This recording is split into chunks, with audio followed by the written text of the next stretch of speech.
Chad Bresson. I'm pastor at the Table Church here in San Benito, and this is another conversation at the table. I hope you're having a great Wednesday morning. I have.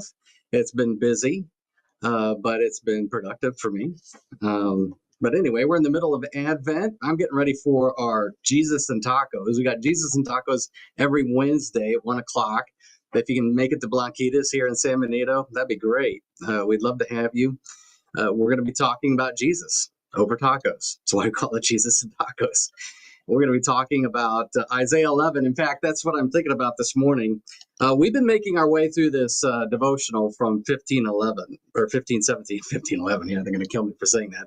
1517, an Advent devotional, coming home for Christmas, and that's what we're doing here at the table for this Advent season, coming home for Christmas. And last time we had a conversation at the table, I think it was Monday, we talked a little bit about why we do Advent. We're going to get back to that this week. But because I was thinking about what we're talking about, Jesus and Tacos, thought occurred to me, I just be good for a conversation at the table. And again, if you got questions, comments, or whatever, feel free to ask them in our there in the chat, whether it's YouTube or Facebook. But we are in Isaiah chapter 11 today for our Jesus and Tacos, and it's a fascinating passage. We talked about it Sunday, and again, if you want to listen to that sermon, you can go to our website, you can go to our Facebook page or YouTube and find the sermon there. But Isaiah starts off Isaiah 11 talking about something weird, talks about a stump. And we'll talk about that at the Bible study. But there's an interesting verse in the middle of this passage, Isaiah 11, 1 through 10. I'm not going to read the whole thing. But in the middle of this whole thing, he's talking about this shoot and what he's going to do. And he's going to be a king. He's going to be a judge. He's going to serve justice. He's going to execute justice. He's going to judge. He's going to strike. He's going to kill. So he's bringing judgment. He's bringing salvation as well. That's on the backside of these 10 verses. But in the middle, verse 5, righteousness will be a belt around his hips. Faithfulness will be a belt around his waist. Now, you can't get to verse 5 too fast from verse 1, where it's talking about this shoot coming up from a stump, talking about just basically a blade, a root, some greenery coming out of a dead stump. But all of a sudden we realize this shoot is a lot more than just a shoot, because he's going to be judging, he's going to be providing justice, he's going to be bringing judgment on the wicked. Then verse 5 says, righteousness will be a belt around his hips, and faithfulness will be a belt around his waist. Now, when we hear that, if you're any kind of a student of the New Testament, what do you think of? Yeah, exactly. Paul, in his letter to the Ephesians, in chapter 6, is using the same language. In fact, and here's Ephesians 6. Let me bring that up. Ephesians 6, be strengthened by the Lord and by his vast might. Put on the whole armor of God. So this is the whole armor of God passage. So that you can stand against the schemes of the devil. And he says, stand with the belt around your waist, righteousness like armor on your chest. So he's talking about this belt that's around the waist that is righteousness. And then he's talking about the sword of the Spirit here in Ephesians 6. But there's a shield of faith, and there's a belt around the waist of righteousness, and it's acting like armor. And so what's going on here? And again, I guess this is kind of a myth-busting moment, so to speak. When we go to Ephesians 6 and we start talking about the armor of God, we're talking about spiritual warfare. First of all, when I was a kid and I was growing up, we had the flannel graphs. You got the flannel graph of the soldier, and it's a Roman soldier, and you got the belt of truth, you've got the breastplate of righteousness, and you've got the helmet of salvation, the sword of the Spirit, and you've got all these things. But you put all these things on this felt soldier, And there's your whole armor of God from Ephesians chapter 6. Now it's a Roman soldier. And so we begin to think, oh, Paul is just kind of thinking about a Roman soldier and he's thinking about Roman gear. And so he's going to kind of help us think about spiritual warfare and the items that we need in order to fend off the devil and his forces. That's not the first place Paul goes. Now, I'm not saying the Roman soldier isn't a part of this, but Paul's pulling from the Old Testament. Paul gets his gear for the armor of God from the Old Testament, from Isaiah, really. Isaiah 11, and then later in Isaiah, there's more. We find the feet that are shod with shoes that are with wings of the gospel. So we get that later in Isaiah. But right here, in verse 5, Romans 11, or Isaiah 11, righteousness is a belt around his hips, faithfulness a belt around the waist. Righteousness and faithfulness. And here it's talking about the shoot. The shoot is the divine warrior. So one of the other things going on in Ephesians then 6, it's often noted that as Christians, we go to that, and again, if you're taught about the armor of God, there's always this line about, yeah, all these weapons are kind of defensive.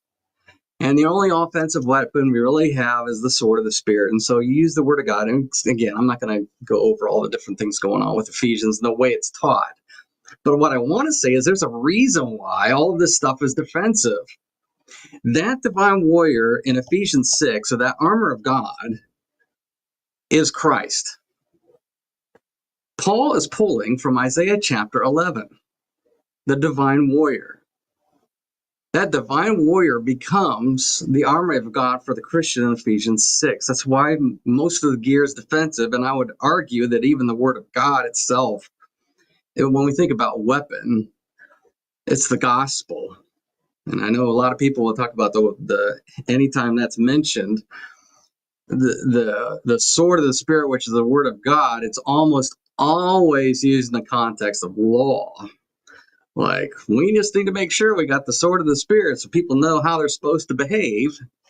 That's not what Paul's doing there in Ephesians 6. And that's certainly not what Isaiah is doing here. This is a divine warrior.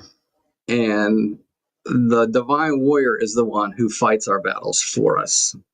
We're not expected to go into battle and win anything. The first thing is he's already won it at the cross. Second thing is he continues to fight for us. But it's all about Jesus. See, that's the thing. That's the myth busting for Romans or Ephesians chapter 6. Ephesians chapter 6, we make it all about ourselves. We make it all about our armor. And wow, look at us. You can go on the internet and see all the memes about us having the armor, wearing this armor, the spiritual armor and spiritual warfare, and all the different memes that go on. And it's all about, strength. And that's why we're talking about offensive weapons all the time, because we want to be on offense. We're going to get this done. No. We have to go back to Isaiah 11, verse 5.